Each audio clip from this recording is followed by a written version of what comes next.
So, anytime I talk about goalies, of course, it turns into a raging debate. So, let's give this a shot without it becoming a debate. So, in this magazine where they talk about the top 50 of all time, the number one Panther of all time is Roberto Luongo. I don't have a problem with that, and I don't think there's very many Florida fans that would either, and they have Van Beesbrook second and Bure third. Which is funny, because Luongo got traded to Vancouver and then back to Florida. Bure came from Vancouver, and Van Beesbrook was an expansion draft pick from Vancouver after Vancouver got him on loan from the Rangers to protect Kay Whitmore. I'm not making that up. But, where does Luongo sit? Well, with a victory, Luongo moved into a fourth place tie with Curtis Joseph on the all-time wins list.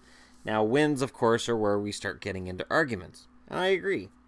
Because of those 454 wins, you're going to have a number of them that are in overtime and shootouts, and you're going to have more wins in an 82-game schedule than you would have had in 80, more than you would have had in 76, more than further and further back. So as the schedule's gotten longer, it's become easier for goalies to get wins. And thanks to the overtime and the shootout, there's even more of them. So where does Luongo rank in all-time goalies? And I used to have this debate all the time on CDC where Canucks fans would say, well, he's top 10 all-time. And I'd be like, but he might be in wins, but he's not top 10 all-time? Now, is he a Hall of Famer? Absolutely. I'd be very surprised if Luongo doesn't go into the Hall.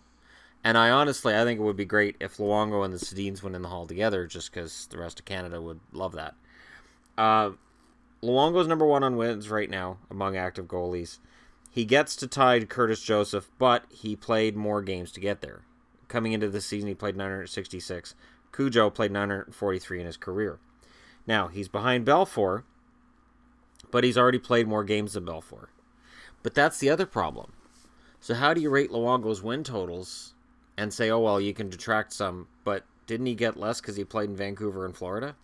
Now, Vancouver was good for a lot of the time he was in Vancouver, but there was also a couple of really bad teams. And I think mostly of the first year he was in Vancouver, which was 2006-2007, when he dragged the Vancouver Canucks to the playoffs. My favorite picture, and I've said this before, my favorite picture from that year was, it was captioned at the bottom, Vancouver Canucks playoff roster, and it was the entire bench empty and Luongo sitting at the end. And that honestly was the 2007 Stanley Cup playoff roster for the Vancouver Canucks. We can get into whether or not he was a great clutch goalie in the playoffs later, but he's got 17 seasons in the NHL, 453 wins, 365 losses, but he's played with the Islanders, the Panthers, and the Canucks. None of those teams are considered powerhouses by any stretch. And anybody who's going to say, oh, well, the Canucks were a pretty good team the most of the time he was there, be careful, because if you've talked about how terrible the Canucks are now or how horribly run they've been their entire existence, that negates your argument. That's the funny thing is people want to talk a lot about and jump on how bad the Canucks are right now and make it like they've been that way their whole existence. And yet, when we talk about Luongo's win total, some of those same people will say, yeah, but he played on good teams with the Canucks.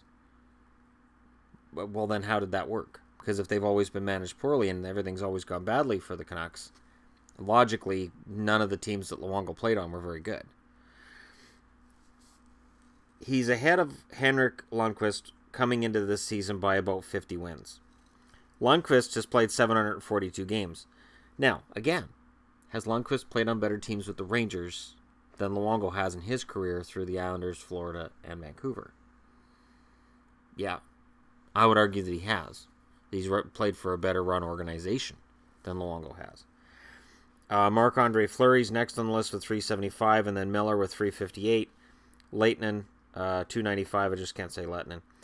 Cam Ward, 295. Carey Price is sitting coming into this season at 270. Pekka Rinne at 269. Jonathan Quick at 260. Craig Anderson, 238. Antti Niemi, 227. So with Luongo, 453 coming into this year now at 454. Where does he sit?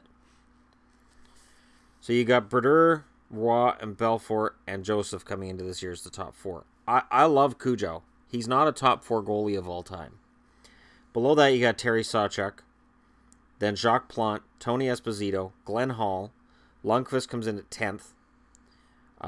Grant Fuhr, Chris Osgood, Dominic Hasek, Mike Vernon, Fleury comes in next. Then Van Beesbroek, Moog, Barrasso. Now, of the list, Luongo I would put ahead of Osgood.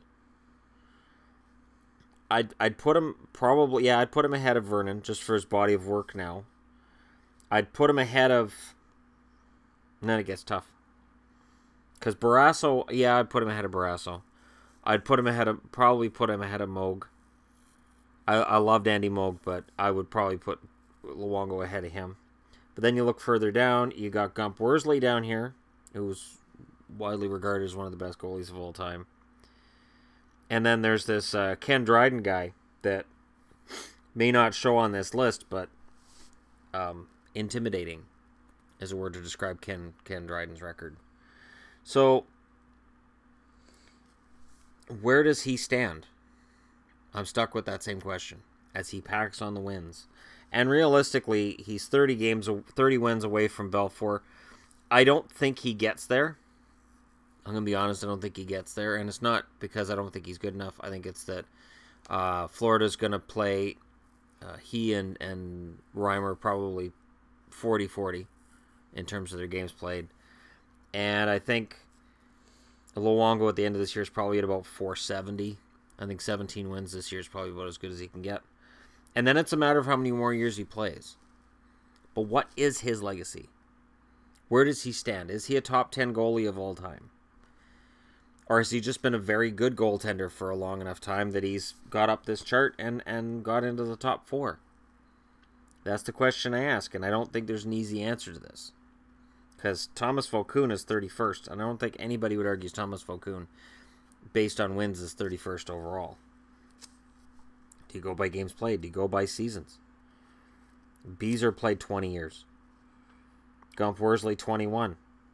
Billy Smith made it through 18 seasons, had 305 wins. Would we argue that Luongo's better than Billy Smith?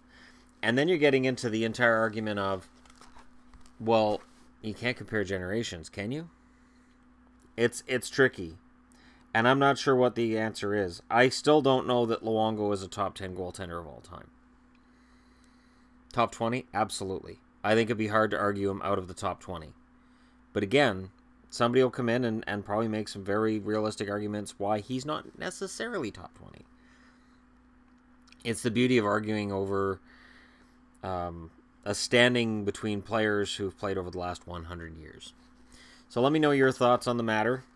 Where do you think Luongo stands in terms of the all-time goaltenders? And why do you feel that way? Don't forget to leave your comments below. Hit like and subscribe if you're browsing your way through. And thank you very much for watching. I'll talk to you again soon.